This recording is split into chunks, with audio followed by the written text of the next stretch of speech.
এখন আছি কৃষ্ণনগরে।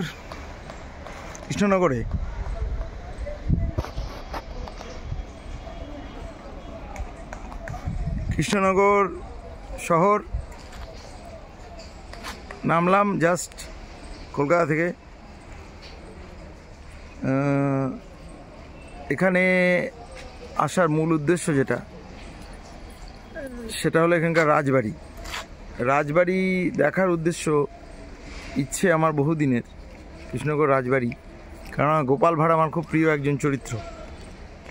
গোপাল ভাঁড়ের সন্ধানে নামে একটি বই আছে, সেই বইটি পড়ে আমি জানতে পেরেছি যে গোপাল ভাঁড় নামে সত্যি একজন ছিলেন। এটা কোনো ফিকটিশাস কোনো ক্যারেক্টার না, এটা কোনো কাল্পনিক চরিত্র নয়, এটা সত্যিকারের বাস্তব একটা ক্যারেক্টার। হ্যাঁ, কাজেই আমি সেই সম্বন্ধে একটু যদি তথ্য জোগাড় করতে পারি তো খুব ভালো হয়। না পেলেও কোনো ব্যাপার না, চেষ্টা করবো। ঘূর্ণি এলাকা যেটা ওনার বাড়ির জায়গা, সেখানে একটু যাওয়ার, যদি যেতে পারি আর কি। না হলেও অন্তত রাজবাড়িটা যাই। রাজবাড়িতে নিশ্চয়ই বহুবার গোপাল ভাঁড় এসছেন, গোপাল ভাঁড়ের ছবিও আমি দেখেছি। তো যাই হোক, এই গোপাল ভাঁড়ের শহর কৃষ্ণনগর, রাজা কৃষ্ণচন্দ্র তাঁর তৈরি করা। রাজা কৃষ্ণচন্দ্র এবং গোপাল ভাঁড় এই দুটো ক্যারেক্টার বাঙালির জীবনের কি বলবো, অবিচ্ছেদ্য অঙ্গ। এনাদেরকে বাদ দিয়ে বাংলা কালচার হয় না। কৃষ্ণনগরের যেটা বৈশিষ্ট্য এবং কৃষ্ণনগরের সরভাজা, সরপুরিয়া, এগুলো ট্রাই করার ইচ্ছে আছে। আমি এসছি, আমি দেখি কতটা কি করতে পারি।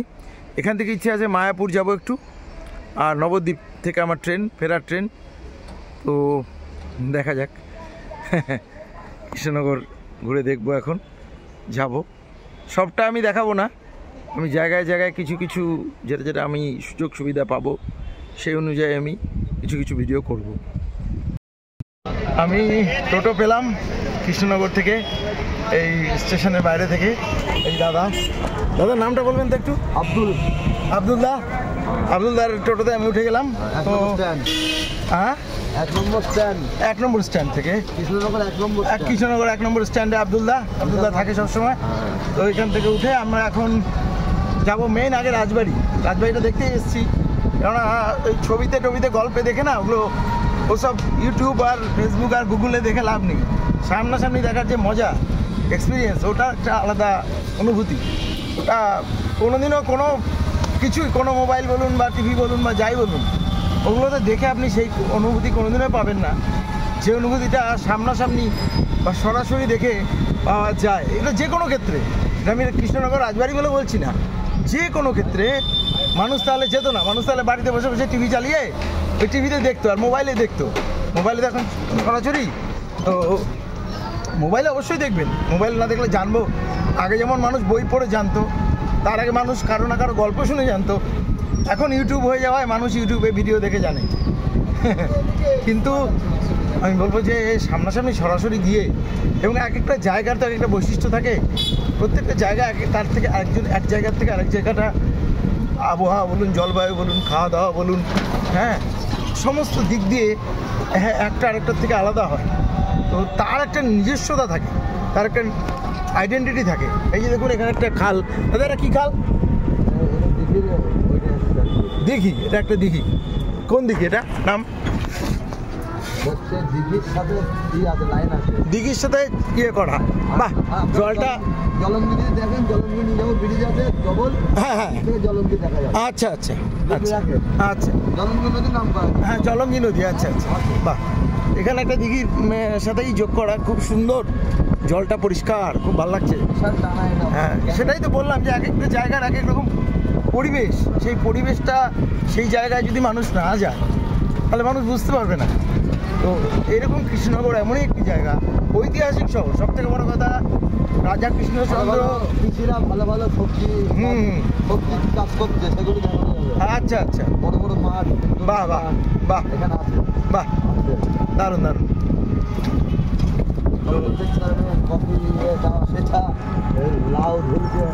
আচ্ছা, বাহ, দারুণ।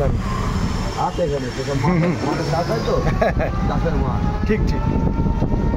তো সেই আর কি, এখন দেখা যাক কি কি ঘোরা যায় দেখি। মতো চলেছি, জানা অজানা পথে চলেছি। একে একে 2, 2 একে 3 হয়েছি, 3 হয়নি এখনো, আপাতত 2। দেখা যাক। রাস্তায় তো অনেককেই পাওয়া যায়, অনেক মানুষকে পাওয়া যায়। অনেক মানুষ বাইরে গেলে, আমরা যেটা ভাবি যে বাইরে গেলে মনে হয় খুব খুব বিপদে পড়বো, অনেক ঝামেলা হবে, চুরি হবে, কিচ্ছু হয় না। এগুলো ভয়, মানুষ নিজের মনের মধ্যে একটা ভয় তৈরি করে নেয়, ভয়ের একটা অ্যাটমসফিয়ার তৈরি করে নেয়। বাইরের জগৎটা অনেক বেশি ভালো, বাড়িতেই বেশি মানসিক সমস্যা তৈরি হয়। বাড়িতে যদি সবসময় আমরা থাকি বসে, মানসিক অনেক সমস্যা তৈরি হয়। আমার সাথে এই বন্ধু আপাতত এগুলোকে 3 বলা যেতে পারে না, একে একে 2, আরে 2 একে 3, এরা 3টা আছে, এরা আমার সাথী, এদেরকে নিয়ে বেরিয়েছি আর কি। অ্যাকচুয়ালি কালকে রাতে চিকেন মাটন খাওয়া হয়ে গেছে, যেগুলো আমি সাধারণত অ্যাভয়েড করি বাইরে গেলে। চিকেন মাটন হ্যান ত্যানগুলো নিরামিষ খাওয়া সব থেকে ভালো, নাহলে অন্তত মাছ, তার বেশি যাওয়া উচিত না। বাইরে গিয়ে চিকেন মাটন যতটা অ্যাভয়েড করা যায় ততই ভালো, এগুলো খুব গুরুপাক খাবার। তো কালকে রাতে একটু লোভে পাপে পেট খারাপ আর কি, সেটা হয়েছে। চিকেন মাটন খেয়ে পেটের গন্ডগোল হয়েছে। ভাবছিলাম যে আসতে পারবো কিনা কলকাতা থেকে, সাহস করে বেরিয়ে পড়লাম আর কি। কলকাতায় সারাদিন কাটানো, হ্যাঁ, তার থেকে কোনো একটা জায়গায় যাওয়া ভালো লাগে। বাড়িতে ফিরতেই হবে, তার আগে একটু ঘুরে যাই না। যেমন শান্তিনিকেতন ঘুরেছি এর আগে, তারাপীঠ ঘুরেছি, ওগুলো ঘোরারও একটা অনবদ্য এক্সপিরিয়েন্স রয়েছে। তো কৃষ্ণনগর রাজবাড়ি এখন ডেস্টিনেশন। এই রাজবাড়ি চলে এসেছি। এই গাছের ভেতরে আমি ঢুকি, কতশো বছরের গাছ, তাই না? বহু বছর আগের গাছ। বাহ, এই গাছের ভেতর ঢুকি আমি, আসলে এই সেই রাজবাড়ি, গাড়ি রেখে গাছের ভেতর চলে যাবো। ঐতিহাসিক রাজবাড়ি। এটা আমার নেশা। আমরা এবার একজনকে দেখেছিলাম, এই রাজবাড়িরই একজন সদস্য, তিনি ভোটে দাঁড়িয়েছিলেন। এই দেখুন, একটা বহু পুরনো গাছ রাজবাড়ির সামনে, বহু পুরনো। এই গাছটা কিন্তু বহু পুরনো। ভিতরে ফাঁকা, বুঝলেন? ভিতরে ফাঁকা না, গাছটা বেঁচে আছে জন্তু। ঠিক ঠিক ঠিক। বাহ, চারিদিকে ফাঁকা কিন্তু। হ্যাঁ, মানুষের আশ্রয় দেওয়ার জন্যই গাছ। এই গাছটা মানে আমরা জানতাম যে গাছের মধ্যে, গাছের মধ্যে পাখি আশ্রয় পায়, গাছের মধ্যে পোকামাকড় আশ্রয় পায়, কিন্তু মানুষও যে আশ্রয় পায় এই গাছটা দেখলে বোঝা যায়। সুন্দর না বলেন? দারুণ সুন্দর সত্যি। আমি একটু ঢুকে দেখি কেমন লাগে এই অভিজ্ঞতাটা। হ্যাঁ, তুমি আমার ভিডিওটা করো, এইভাবে ধরে রাখো, তাহলেই হবে, কিচ্ছু করতে হবে। সোজা হাত পড়লো তো কিছু হবে না। না না, কিছু হবে না। কৃষ্ণনগরে আপাতত, কৃষ্ণনগর রাজবাড়ির সামনে দেখুন, রাজবাড়িতে সবাই দেখায়। হ্যাঁ, একটু এদিকে করো, হ্যাঁ, মুখটা যাতে দেখা যায়। রাজবাড়িতে সবাই দেখায়, একটু আগাও, এগিয়ে এসো, আরও আগাও, সামনে আগাও। হ্যাঁ, রাজবাড়িতে সবাই দেখায়, গাছটাকে কেউ দেখায় কি? আমি এই জন্যই বললাম যে কোনো জায়গায় নিজে গিয়ে তার যে এক্সপিরিয়েন্স করা, এর কোনো তুলনা হয় না আর কি। এটা কোনোদিনও হবে না।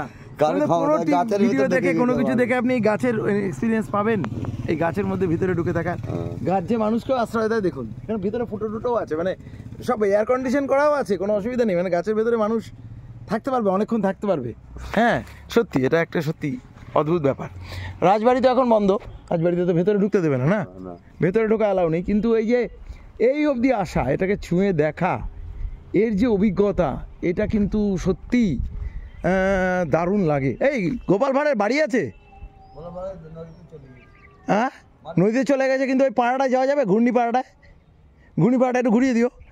এই ঘূর্ণিপাড়াটা ঘুরতে যাব, ওখানে মাটির শিল্প টিল্প আছে, সেগুলো দেখবো। দেখুন কামানের ডিজাইন করা, দেখছেন? মানে আগেকার আমাদের রাজারা বা রাজরারা, তারা কিন্তু যুদ্ধ, তাদেরকে আমরা কিন্তু এরকম ভাবি না যে তাদের কিন্তু নিজস্ব বাহিনী টাহিনী সব ছিল।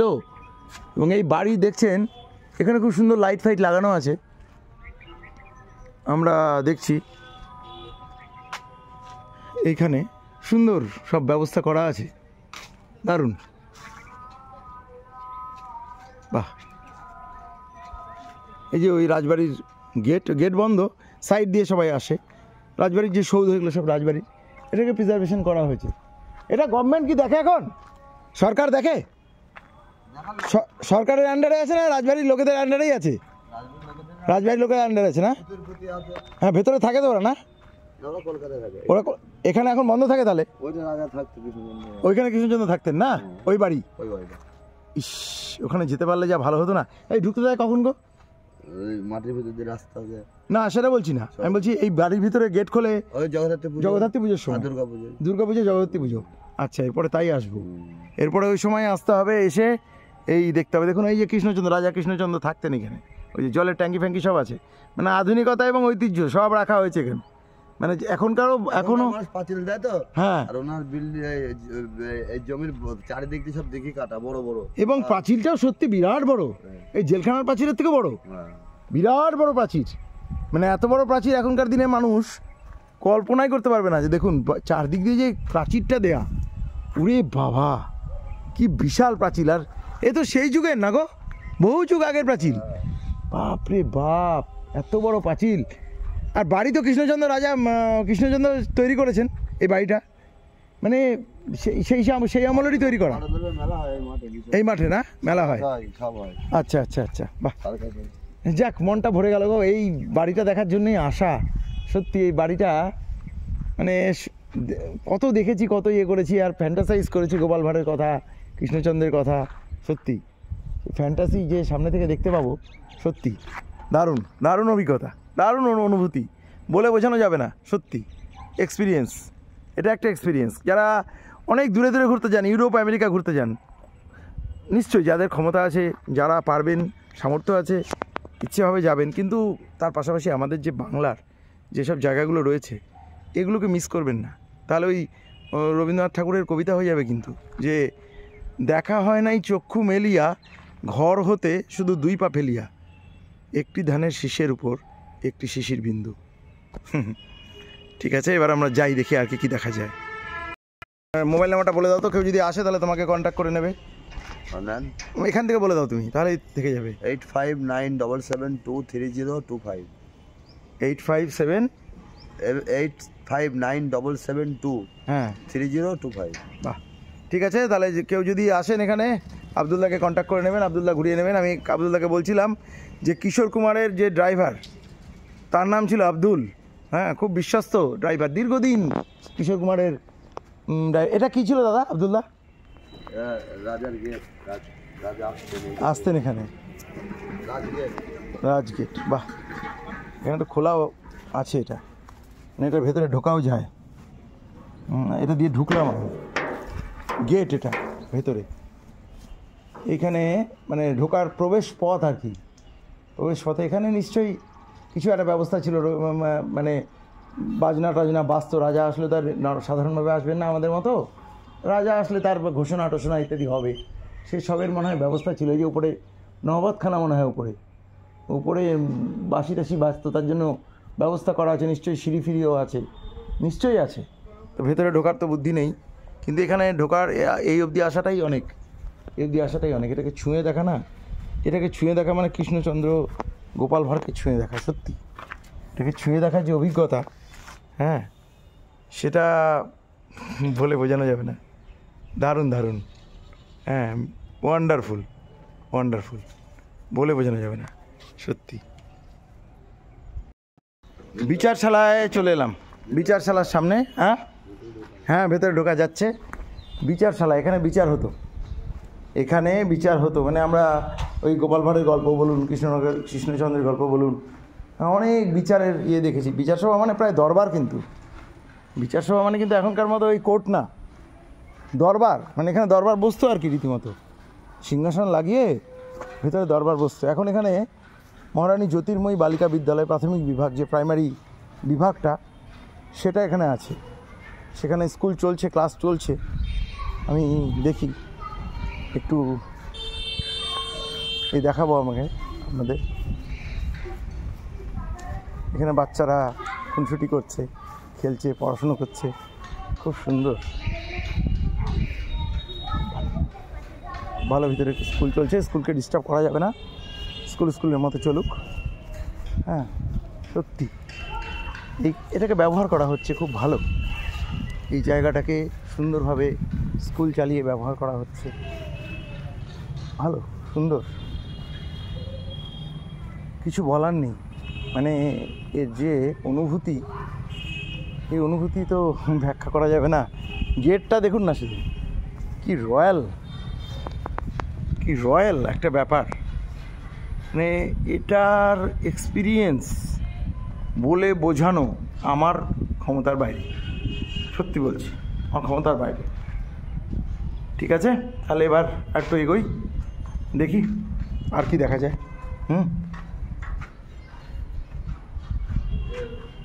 এই বাবা, গেট খুলতে অবস্থা কাহিল, এত ভারী গেট, লোহার গেট।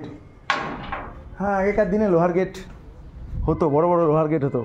আমার বাবা গল্প করতেন যে আমাদের বাংলাদেশে যেখানে বাড়ি ছিল সেখানে এরকম ঠাকুর দালান ছিল, বিরাট লোহার গেট ছিল, সেই গেট খুলতে খুব অবস্থা খারাপ হতো আর কি।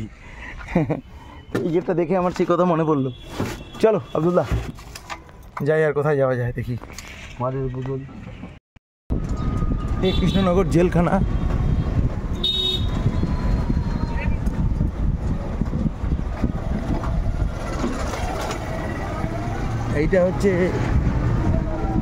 এইটা জেলখানা, এই বড় জেলখানা, পিছনে বিরাট বড় প্রাচীর জেলখানার হয় আমরা জানি, যাতে কয়েদিরা ভেঙে যেতে না পারে। ভেতরে মন্দির ফন্দির সব আছে, একটা অফিসও আছে সামনে, জেলের যে অফিস, জেলের আধিকারিকরা এখানে থাকেন আর কি। এই অফিস, এখানে কোয়ার্টার্সও আছে মনে হয়, যারা জেলখানায় চাকরি করেন যেসব পুলিশ অফিসাররা। এই যে জেলখানার প্রাচীর, উল্টো দিকে বিরাট বড় প্রাচীর, বিশাল প্রাচীর। মানে চোরের বাবারও হিম্মত নেই যে এই প্রাচীর টপকে আর কি পালাবে, বুদ্ধি নেই। হ্যাঁ একটা বুদ্ধি আছে অবশ্য, দড়ি জোগাড় করতে হবে, বড় দড়ি। দড়ি যদি এই সিনেমাটার মাথায় আমরা দেখি আর কি, অমিতাভ বচ্চনের পুরনো সিনেমা দেখবেন, যে কালিয়া সিনেমাতে দেখবেন যে বড় দড়ি দিয়ে বলে ওই জেল ऐसा बना नहीं जो कालिया को रोक सके। হ্যাঁ, আর প্রাণ ছিলেন হচ্ছে ওই সিনেমায় पुलिस इंस्पेक्टर। समझे, सबको मैं यही बोलता हूँ कि आना तो आना, लेकिन रणवीर सिंह के जेल में नहीं आना। তো সত্যি এই সিনেমাগুলো কিন্তু এক একটা ইতিহাস। যেখানে কি একটা পুরনো সৌধ দেখা যাচ্ছে, অনেক পুরনো, ভেঙে পড়ছে, এগুলোকে প্রিজার্ভ করা উচিত। রাজবাড়ির কিছু একটা হবে আর কি, হ্যাঁ সেই সময়ের আর সেই সময় এখানে পুরনো কিছু দেখতে পাওয়া যাবে না। আমরা যাচ্ছি এখন ঘূর্ণির দিকে। ঘূর্ণি মানে গোপাল ভাঁড়ের বাড়ি, যেখানে মেবি হয়তো এটাও গোপাল ভাঁড়ের বাড়ি ছিল, ইমাজিনেশন করে নিতে হবে, এরকমই বাড়ি ছিল আর কি। কেন আমরা জানি যে গল্পে পড়ি যে রাজা গোপাল ভাঁড়কে পাকা বাড়ি করে দিয়েছিলেন। আমরা ওর বাড়ি ছিল কাঁচা, সে তখন বলে রাজাকে যে রাজামশাই আমার বাড়িটা খুব কাঁচা। কোনো একটা কিছু গোপাল ভাঁড় খুশি করেছিল, ও সেই বাড়িতে ডেকে যে গাছের মধ্যে হাঁড়ি চড়িয়েছিল। তখন বলছে সত্যি গোপাল খুব খারাপ অবস্থায় আছে, গরিব, ও পারে না, ওকে একটা দেখতে হবে আমার।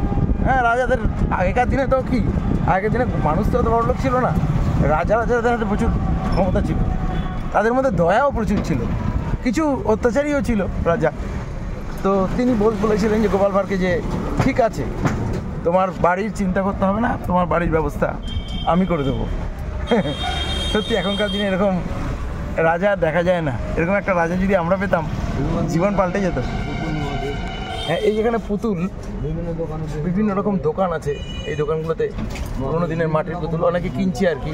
আমি একটু জাস্ট দেখে আসি, এখানে কিছু করা আছে এরকম। আমি একটু জাস্ট এই দোকানটা থেকে ঘুরে আসি। আমি পুতুল কিছু নেব না এখন, কিন্তু আমি জাস্ট একটু দেখব দোকানগুলো। এই যে এটা রূপা মন্দির দোকান, বিভিন্ন রকম মাটির জিনিস। এই কাপগুলো কত করে? 160।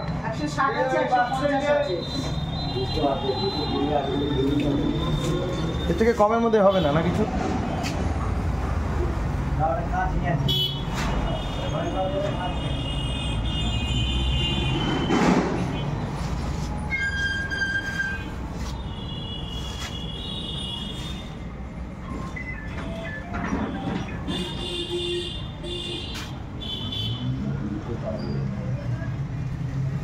বিভিন্ন রকম মাটির জিনিস, অপূর্ব সুন্দর,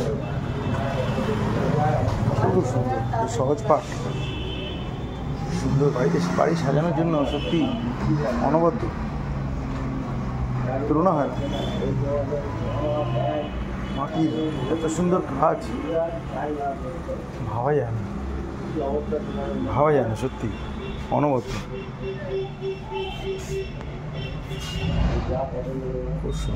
খুবই সুন্দর, খুবই সুন্দর, তুলনাহীন। মানে যত বলবো। রবীন্দ্রনাথ ঠাকুর, হ্যাঁ দেখছি দাদা। এখানে সর্বপল্লী রাধাকৃষ্ণান, মা টেরিজা, না আরও অনেক আছে বড় বড়।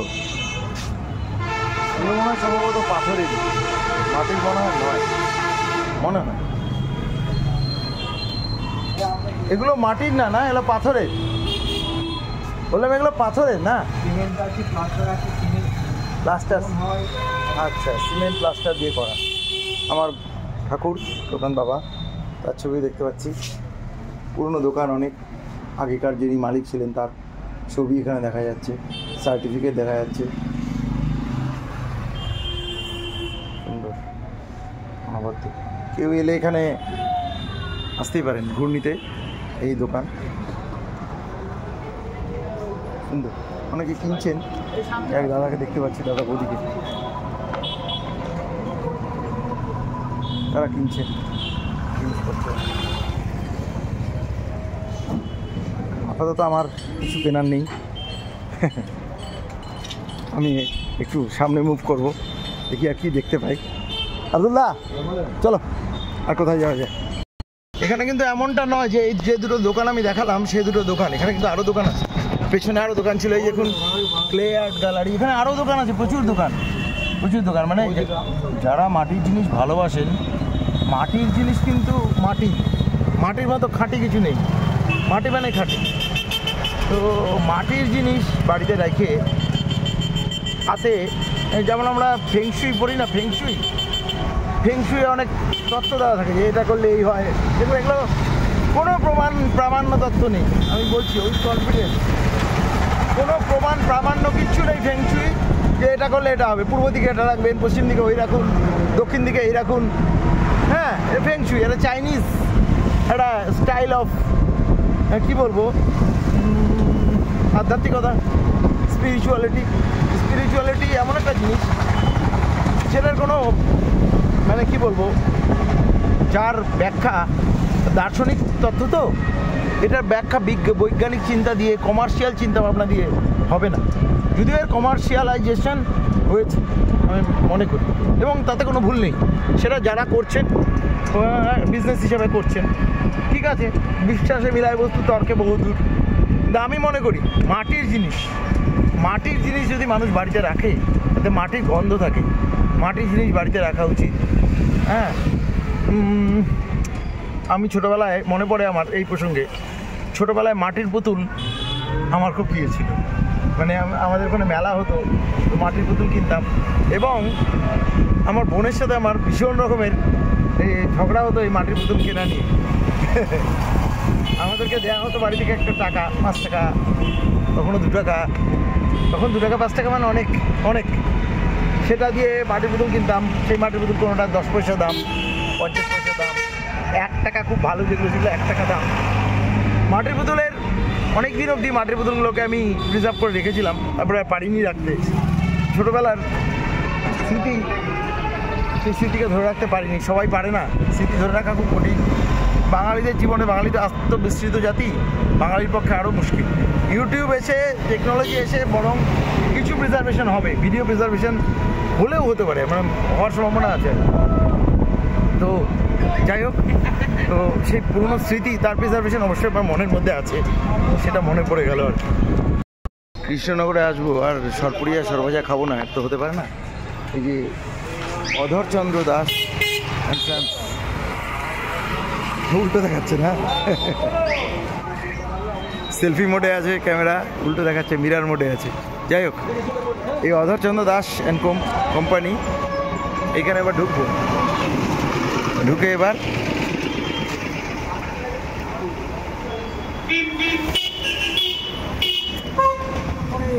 এখানে ঢুকে এবার একটু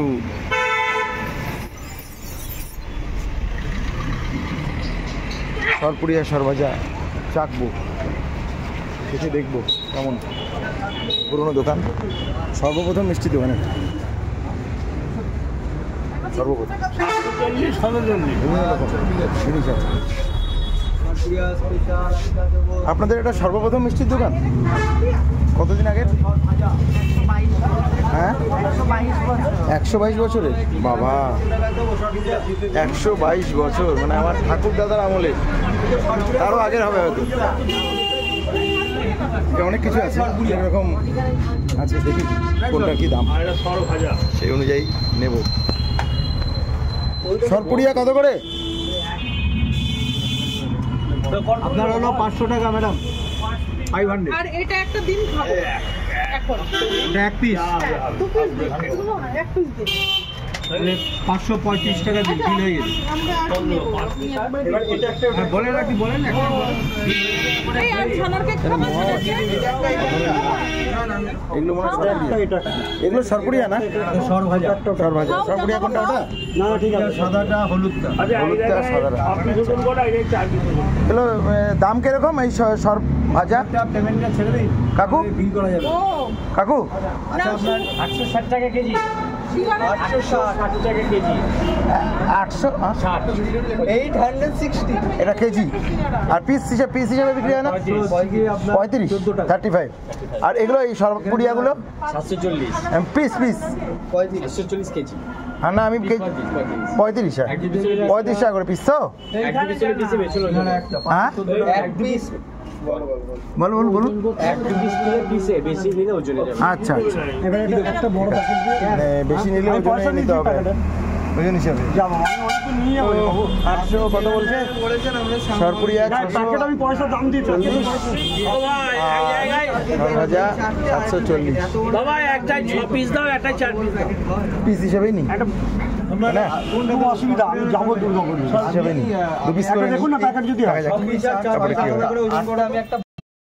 সত্যি মিষ্টি কেনা এখন হাতি কেনার মতো হয়ে গেছে, এত মিষ্টির দাম। আমাদের ট্র্যাডিশনাল মিষ্টি হলে আরও অনেক বেশি দাম। এই মিষ্টি মাত্র 2 পিস সরপুরিয়া সরভাজা, তার দাম 140 টাকা। কলকাতাতে সস্তা মিষ্টি আমি বলবো, আমি আমার এলাকাতে সরভাজা খাই, এটা কৃষ্ণনগরের সরভাজা, অবশ্যই তার নিজস্বতা থাকবে, সেটা আমি টেস্ট করে দেখবো কেমন লাগে। আমাদের সাথে আব্দুল ভাই গাড়ি চালাচ্ছে, তাকেও খাওয়াবো, আর বাড়ির জন্য একটু নিয়ে যাবো, এক পিস করে বাড়ির জন্য যাবে। সত্যি এর বেশি নেওয়া সম্ভব না, কলকাতা থেকে ফেরতে এমনি হাতে ফাঁকা, খরচা যাওয়ার অনেকটাই হয়েছে। তবুও ফেরার পথে কোথাও না কোথাও যেতে ভালো লাগে, তো দেখা যাক। এখন মায়াপুরের রাস্তায় যাচ্ছি, এখন খুব ভিড়, পরে কথা হচ্ছে। এখন এই পেছনে যেটা দেখা যাচ্ছে এটা হলো কৃষ্ণনগর চার্চ, ওই পেছনে চার্চ। এখানে বড়দিনে বড় প্রোগ্রাম হয় না, বড়দিনে বিরাট বড় প্রোগ্রাম হয়। যারা ঘুরবেন তারা অবশ্যই রাজবাড়ি যেমন দেখবেন বা অন্যান্য জিনিস দেখবেন, অবশ্যই এই কৃষ্ণনগর চার্চ এটা অবশ্যই দেখবেন। চলো আমরা এবার যাব মায়াপুরের পথে। এই কৃষ্ণনগর ছাড়িয়ে এই দেখুন সাধু জোসেফ স্টল, এখানে চার্চের বিভিন্ন রকমের বই টই পাওয়া যায়। খ্রিস্টান ধর্মাবলম্বী মানুষ যারা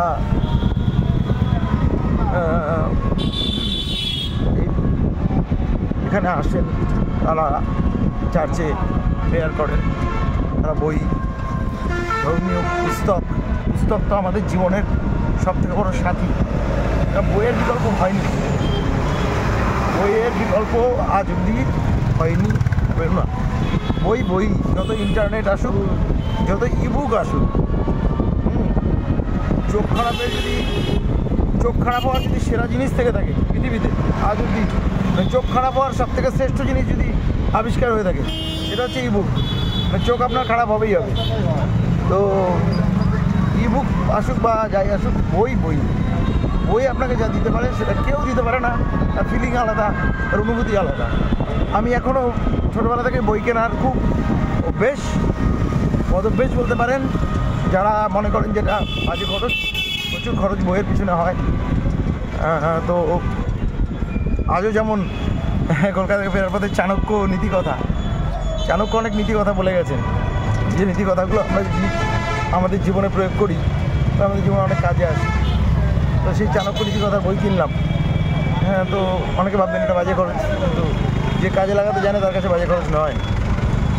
তো তবে বাজে খরচও করেছি আমি প্রচুর মিস বাইং, যেমন মিস সেলিং আমরা বলি না, যে ভুলভাবে বিক্রি করা, একটা জিনিসকে গছিয়ে দেওয়া।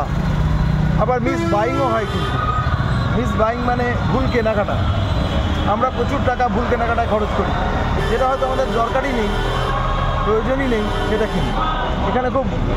এখানে একটা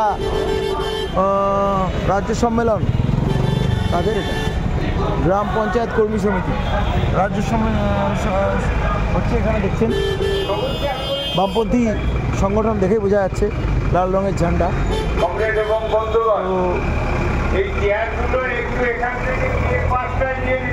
অনেকদিন বাদে একটা বামপন্থী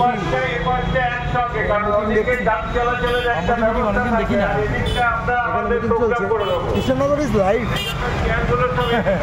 কৃষ্ণনগর আছে, কৃষ্ণনগরেই সত্যি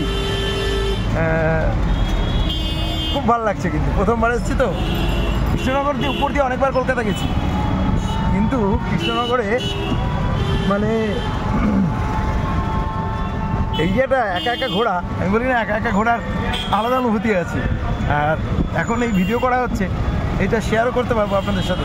এই অনুভূতিটা আরও আমার মনে আছে 1996 আমি বিশ্বভারতীতে পরীক্ষা দিতে এসেছিলাম।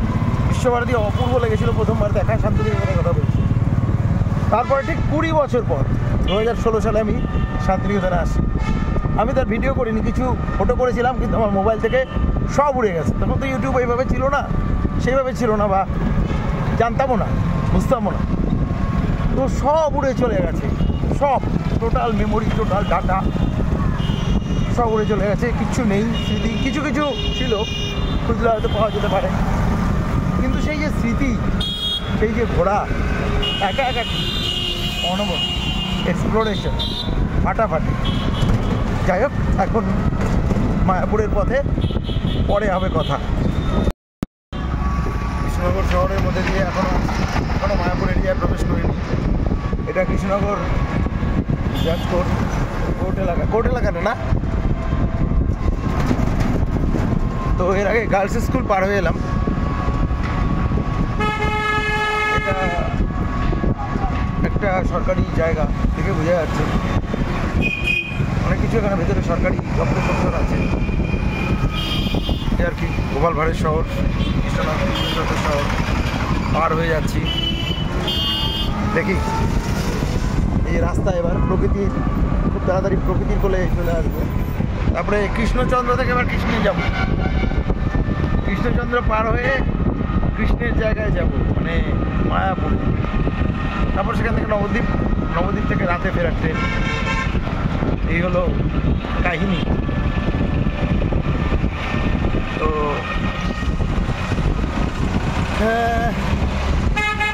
এই রাস্তা বলেছে মায়াপুরের দিকে একটা ব্রিজ, রেল ব্রিজ না, এটা ওভার গাড়ি যাচ্ছে, ফ্লাইওভার ক্রস করলাম। দুটো রাস্তা, এটা কোন দিকে যাবো,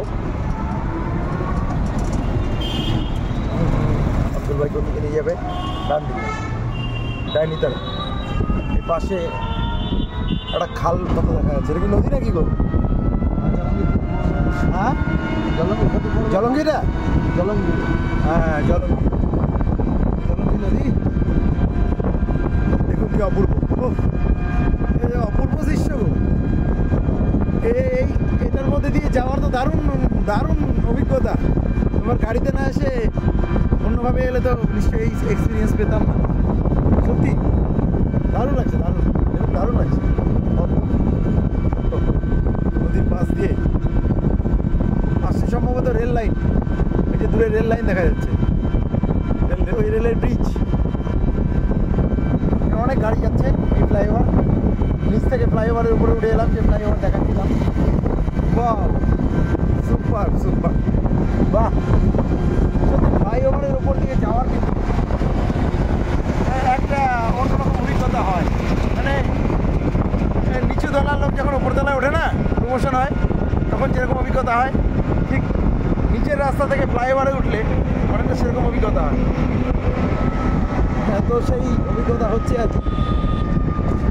এই রেল ব্রিজ এবার পরিষ্কার দেখা যাচ্ছে, মাছ নিচ দিয়ে জলঙ্গি নদী।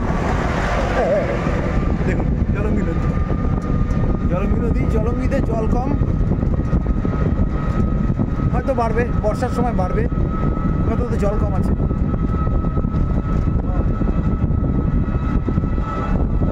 আমাদের বেশ কিছু নদী এই বাংলাদেশের জন্য জল কম, বাংলাদেশে অনেক বাদ দিয়ে জল আটকে দিয়েছে। কী আর করা যাবে, ওরা তো আমাদেরই বাংলা, ওই বাংলাটা আমাদেরই বাংলা ছিল, পুরো বাংলা এখন আলাদা হয়ে গেছে। হ্যাঁ, দুই ভাইয়ের মধ্যে যখন ঝগড়া লাগে বাড়ির ঘরের জায়গা নিয়ে, তো আলাদা তো কেউ হতে চায় না, কিন্তু হতে হয়, গন্ডগোল লাগে। ওই দেখুন জলঙ্গি ফ্লাইওভার থেকে আবার আমরা রাস্তায় নেমে যাচ্ছি, মূল রাস্তায়, মায়াপুর রোড না, হ্যাঁ মায়াপুর রোড আমরা যাচ্ছি। আর যেটা বলছিলাম আর কি, দুই ভাই ঝগড়া লাগে, তখন দুই ভাই ভাবে যে না শান্তিতে থাকবো, যে যা জায়গা নিক, একটু কম পাই বেশি পাই কোনো পরোয়া নেই, শান্তিতে থাকাটা সত্যি জীবনে শান্তিতে থাকাটা খুব দরকার। টাকা একটু কম থাকতে পারে, খাওয়া একটু খারাপ হতে পারে, অর্থ সঞ্চয় কম হতে পারে, হ্যাঁ সম্পদ কম হতে পারে, লাইফস্টাইল একটু খারাপ হতে পারে, কিন্তু শান্তিতে থাকা তুলনাহীন না, শান্তিতে থাকাই দরকার মানুষের। যাই হোক, কথা না বলে এবার এই রাস্তা, অপূর্ব রাস্তা,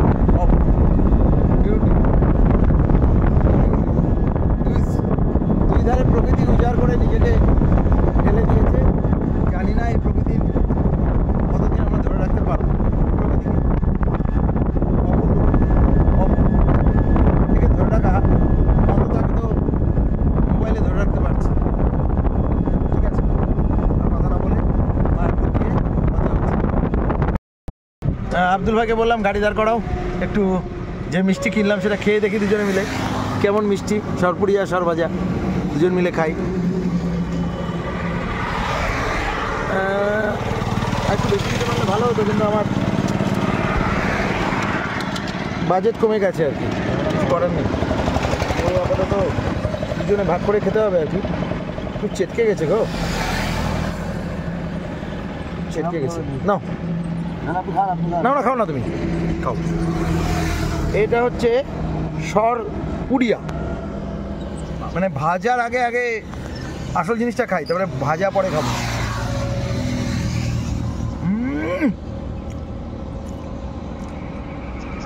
টেরিফিক, অপূর্ব, কেন দাম নেবে না, জিনিসও সেই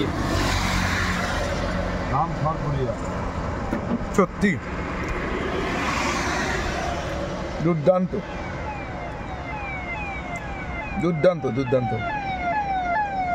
দুর্দান্ত। নাও সরভাজা খাও, এবার খাবো সরভাজা, চেখে দেখবো। বেশি মিষ্টি খাওয়া তো বারণ, সুগার এখন হয়নি, তবে বেশি মিষ্টি সুগারের জন্য মিষ্টি খাওয়া বারণ হয় না।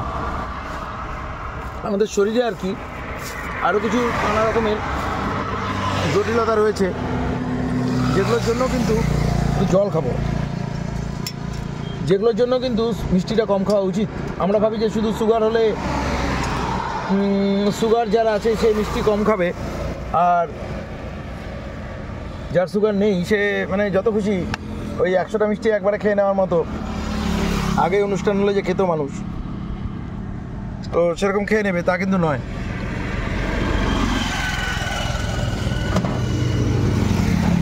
মিষ্টি বেশি খেলে কিন্তু আরো অনেক জটিলতা হতে পারে। হ্যাঁ, সরভাজাটাও খেতে ভালো।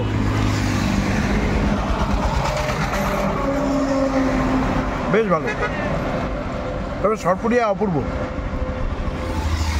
সরপুরিয়া বেশি টেস্টি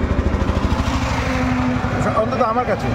কারো কারো কাছে সরভাজা বেশি ভালো লাগতেই পারে, তার ব্যক্তিগত চয়েস, এটা কিছু বলার নেই। তো যাই হোক, আমাদের সরপুরিয়া সরভাজা টেস্ট করা হয়ে গেল। এবার আমরা আবার মায়াপুর রোডে যাত্রা করব।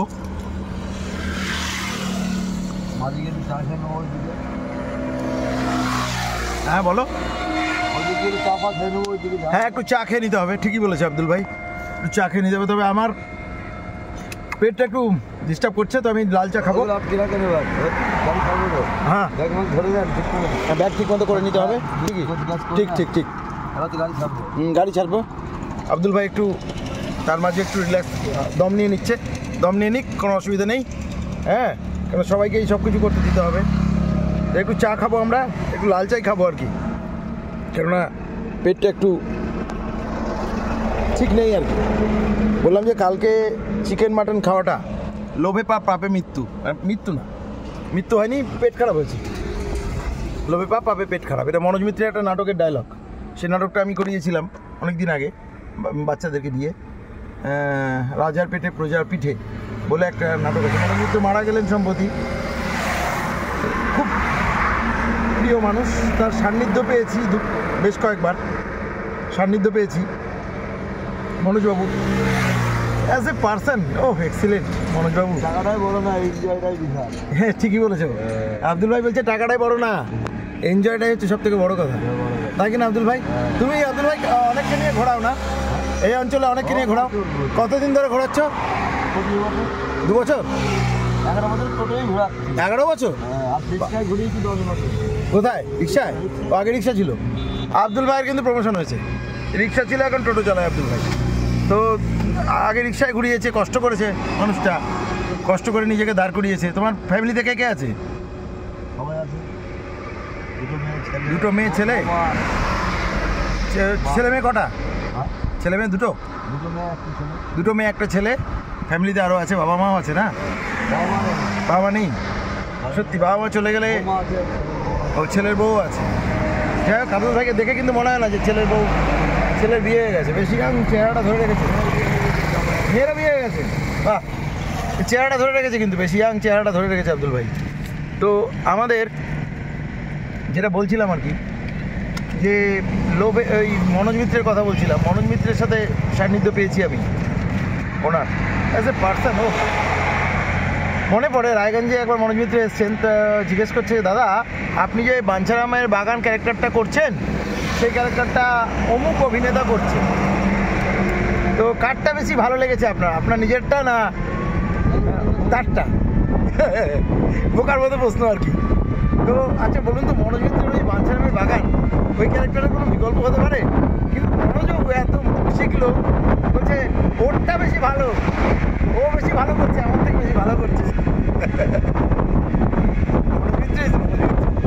মানুষটা, আমি মনে করি মনোজ মিত্রকে সিনেমা জগতে শুধু কেনারাম বেচারাম আর ওই বাঞ্ছারামের বাগান ছাড়া ব্যবহারই করা হয়, ব্যবহারই করা হয়। আমি অভিনেতা মনোজ মিত্রের কথা বলছি না, কিন্তু আমি বলছি রাইটার মনোজ মিত্র, মানুষ পার্সোনালিটি। যাই হোক, আমরা এবার মায়াপুরে যাই।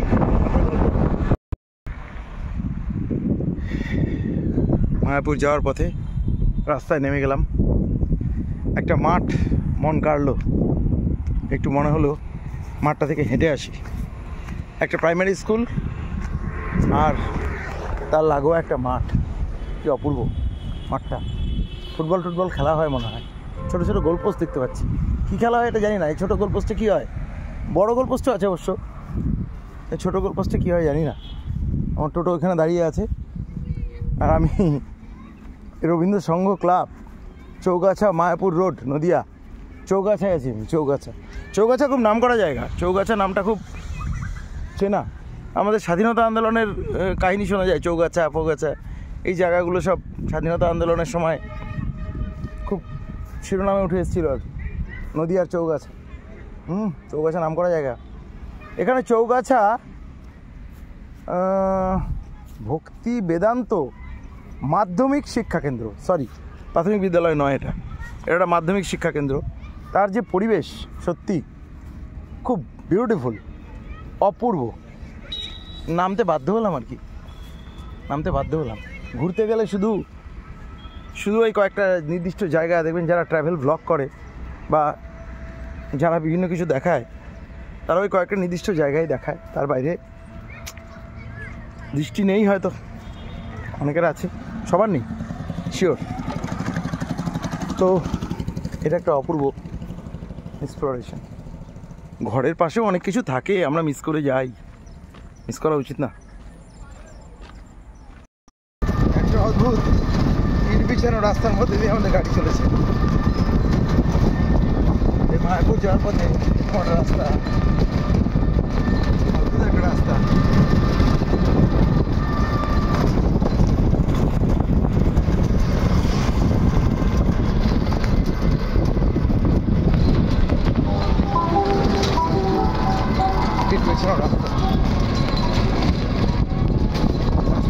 গাড়ি এগিয়ে যাচ্ছে মায়াপুরের দিকে, মায়াপুর। হরে কৃষ্ণা আমাদেরকে ডাকছে। এই জায়গাটা দেখি, সোনাডাঙ্গা আমাদের দিকে চলেছি আমরা।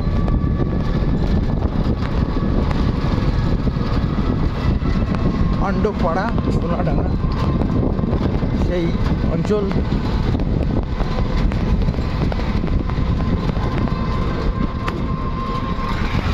দেখতে পাচ্ছেন মূলত মুসলিম অধ্যুষিত মানুষদের বাস এখানে, মুসলিম ধর্মাবলম্বী মানুষদের বাস পাণ্ডবপাড়া এলাকা। সুন্দর বাড়িঘর, ভালো হয়েছে,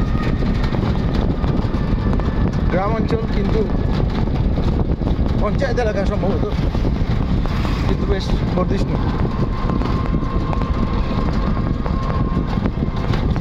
এখানে সুন্দর একটি রাস্তা, অন্যরকম রাস্তা আর কি।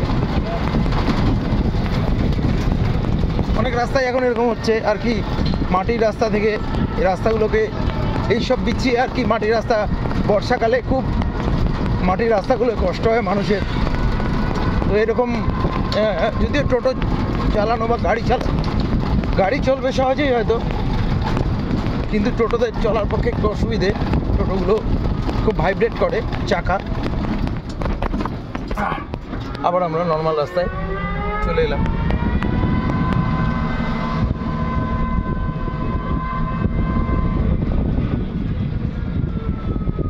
মায়াপুরের খুব কাছাকাছি চলে এসেছি, আর বেশিক্ষণ লাগবে না। কতক্ষণ লাগবে আর আব্দুল ভাই? 10-15 মিনিট আর লাগবে। চলে এসেছি আমরা জায়গা মতো। হ্যাঁ, অপূর্ব রাস্তাঘাটে যা দেখতে পাচ্ছি, সেই জায়গাগুলো অপূর্ব, অমায়িক, সুন্দর।